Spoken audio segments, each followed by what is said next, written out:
Hello friends, welcome to Surya's kitchen. இன்னைக்கு இந்த வீடியோவில் நல்லா மணக்க மணக்க சூப்பராக கறி குழம்பு சுவையில் முட்டை குழம்பு எப்படி பண்ணுறதாங்க பார்க்க போகிறோம். இது வந்து சப்பாத்தி பரோட்டா கூட ரொம்ப சூப்பராக இருக்கும். இப்போ வாங்க எப்படி பண்ணுறதுன்னு பார்க்கலாம். இப்போ அந்த முட்டை குழம்பு செய்கிறதுக்கு ஒரு மிக்சி ஜாரில் மீடியம் சைஸ் வெங்காயம் 2 பெரிய வெங்காயத்தை கட் பண்ணி சேர்த்துக்கலாம். இது கூடவே கொஞ்சமாக சின்ன வெங்காயமும் சேர்த்துக்கலாம். ஒரு 10 போல் சின்ன வெங்காயம் சேர்த்துக்கோங்க. மொத்தமாகவே இதுக்கு பதிலாக நீங்கள் பெரிய வெங்காயமாகவே எடுக்கிறதா இருந்தாலும் எடுத்துக்கலாம். இது கூட ஒரு சின்ன துண்டு அளவுக்கு இஞ்சி, ஒரு 10 பல் அளவுக்கு பூண்டு சேர்த்துக்கலாம். சின்ன பல் பூண்டுனால இவ்வளோ சேர்த்துருக்கேன். பெருசாக இருந்துச்சுன்னா ஒரு 4-5 சேர்த்தாலே போதும்.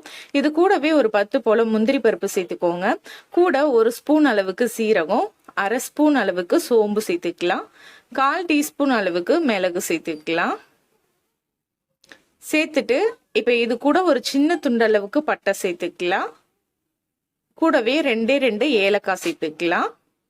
இப்ப இது எல்லாத்தையும் கொஞ்சமா தண்ணி விட்டு, அதிகமா தண்ணி சேர்க்காம கொஞ்சமா தண்ணி சேர்த்து இந்த மாதிரி நல்லா நைஸா அரைச்சுக்கோங்க. முந்திரியெல்லாம் நல்லா அரைப்படுற மாதிரி நல்லா நைஸா அரைச்சு எடுத்து வச்சுக்கோங்க. இப்போ ஸ்டவ்ல ஒரு வாணலி வச்சுக்கலாம். இதுல 2 டேபிள் ஸ்பூன் அளவுக்கு எண்ணெய் சேர்த்துக்கலாம். எண்ணெய் நல்லா சூடானதும் இது கூட ஒரே ஒரு ஸ்டார் பூ, ஒரு பட்டை, கொஞ்சமா சோம்பு, இது தாளிக்கிறதுக்கு மட்டும் கொஞ்சமா சேர்த்துக்கோங்க. இப்ப இது நல்லா பொரிஞ்சு வந்ததும் இதோட ஒரு பெரிய வெங்காயத்துல பாதி பெரிய வெங்காயத்தை இந்த மாதிரி நல்லா பொடியா கட் பண்ணி சேர்த்துக்கோங்க தாளிக்கிறதுக்கு. இது கூடவே 2 கொத்து கருவேப்பிலை சேர்த்துக்கோங்க. சேர்த்துட்டு இந்த வெங்காயத்தை நல்லா வதக்கி எடுத்துக்கலாம். நல்ல பொன்னிறம் ஆகிற அளவுக்கு நல்லா வதக்கிக்கோங்க. இது மாதிரி இப்ப இந்த அளவுக்கு நல்லா வதங்கினதும் இது கூட நம்ம ஃபர்ஸ்ட் அரைச்சி எடுத்து வச்சிருந்தோம் இல்லையா, வெங்காயம், இஞ்சி, பூண்டு, முந்திரி பருப்பு, அந்த விழுதை நம்ம உள்ள சேர்த்துடலாம். சேர்த்துட்டு இது நல்லா கிளறி விட்டுக்கோங்க. இதோட பச்சை வாசனை போக இதை நல்லா வந்து வதக்கி எடுத்துக்கோங்க. நல்ல பச்சை வாசனை போக வதக்கினதுக்கு பிறகு இது கூட ஒரு 3 மீடியம் சைஸ் தக்காளி பழத்தை மிக்சி ஜார்ல சேர்த்து நல்லா அரைச்சி எடுத்து வச்சிருக்கேன். இதையும் நம்ம உள்ள சேர்த்துடலாம். சேர்த்துட்டு நல்லா கிளறி விட்டுக்கலாம். இப்போ இந்த மசாலாவுடைய பச்சை வாசனை போக இதை நல்லா நம்ம கொதிக்க வைக்கணும். இப்போ நல்லா கிளறி விட்டுட்டு இப்போ இது கூட 1/4 டீஸ்பூன் அளவுக்கு மஞ்சத்தூள், ஒரு 1.5 டேபிள் ஸ்பூன் அளவுக்கு வீட்டில் அரைச்ச குழம்பு மிளகாய் தூள் சேர்த்துக்கலாம். இதுக்கு பதிலாக நீங்கள் மிளகாய் தூளும் மல்லித்தூளும் தனித்தனியாக கூட சேர்த்துக்கலாம்.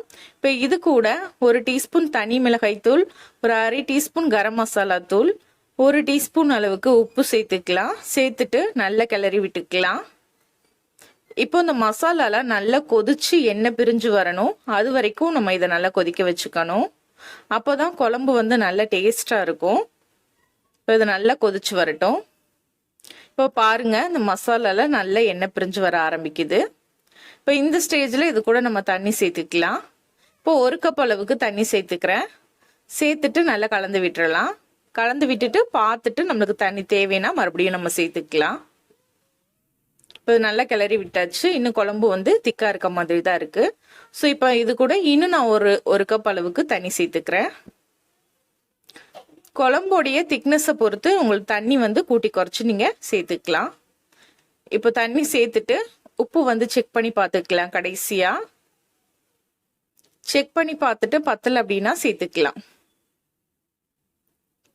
இப்போ இந்த திக்னஸ் எனக்கு போதும். குழம்பு ரொம்பவும் நம்ம தண்ணி ஊத்திட்டாலும் குழம்புடைய டேஸ்ட் வந்து மாறிடும். 2 கப் தண்ணி வந்து சேர்த்தீங்கன்னா சரியா இருக்கும். இப்போ எனக்கு வந்து உப்பு கம்மியா இருந்த மாதிரி இருந்துச்சு, அதனால கொஞ்சமா உப்பு சேர்த்துட்டு மூடி போட்டு மூடி ஒரு 3ல இருந்து 4 நிமிஷத்துக்கு இதை நல்லா கொதிக்க வச்சுக்கலாம். ஒரு 4-5 நிமிஷம் கொதிச்சு வந்ததும் இது கூட நம்ம முட்டை சேர்த்துக்கலாம். முட்டையை இந்த மாதிரி உடைச்சு சேர்த்துக்கோங்க. தனித்தனியா சேர்த்துக்கோங்க. ஒண்ணு மேல ஒண்ணா சேர்க்காம தனித்தனியா சேர்த்துக்கோங்க. உங்களுக்கு எந்த அளவுக்கு முட்டை தேவைப்படுதோ அந்த அளவுக்கு நீங்க முட்டை சேர்த்துக்கலாம். நான் இன்னைக்கு ஒரு 4 முட்டை அளவுக்கு சேர்த்திருக்கேன். முட்டையை சேர்த்துட்டு உடனே கிளறி விடக்கூடாது. மறுபடியும் மூடி போட்டு மூடி ஒரு 2 நிமிஷம் இதை நல்லா கொதிக்க வச்சுக்கலாம். முட்டை எல்லாமே அப்ப நல்லா வெந்து வந்துடும். நல்லா வெந்ததுக்கு அப்புறமா அப்படியே ஜென்டிலா முட்டையை வந்து இன்னொரு பக்கம் திருப்பி போட்டுடலாம். திருப்பி விட்டுட்டா இன்னொரு பக்கமும் நல்லா வெந்து வந்துடும். அடுப்பை வந்து சிம்லே வச்சுக்கோங்க முட்டை வேகிற வரைக்கும். இப்போ எல்லா முட்டையும் நல்லா திருப்பி போட்டு விட்டுருங்க. 2 சைடும் அப்போதான் முட்டை வந்து நல்லா வெந்து வரும். இப்போ அவ்வளோதான், நம்மளோட சூப்பரான குழம்பு வந்து ரெடி ஆயிருச்சு. நல்லா ஒரு 2-3 நிமிஷம் சிம்மில் வச்சு நல்லா கொதிக்க வச்சதுக்கப்புறமா ஸ்டவ் ஆஃப் பண்ணிங்கன்னா சூப்பராக நல்லா மணக்க மணக்க முட்டை குழம்பு வந்து ரெடி ஆயிரும். கடைசியாக வந்து இது கூட கொஞ்சமாக கொத்தமல்லி தழை சேர்த்து ஸ்டவ் ஆஃப் பண்ணிக்கோங்க. அவ்வளோதான், நம்மளோட சூப்பராக நல்ல சுவையான முட்டை குழம்பு வந்து ரெடி. இதுக்கு வந்து சப்பாத்தி, பரோட்டா, சாதம் எல்லாத்துக்குமே ரொம்ப சூப்பராக இருக்கும். கண்டிப்பாக இது மாதிரி ட்ரை பண்ணி பாருங்கள். ட்ரை பண்ணி பார்த்துட்டு எப்படி வந்ததுன்னு மறக்காமல் கமெண்ட்டில் சொல்லுங்கள். இந்த முட்டை குழம்பு ரெசிபி உங்களுக்கு பிடிச்சிருந்தா லைக் பண்ணி ஷேர் பண்ணுங்கள். சப்ஸ்கிரைப் பண்ணலைன்னா மறக்காமல் சூர்யாஸ் கிச்சனை சப்ஸ்கிரைப் பண்ணிக்கோங்க.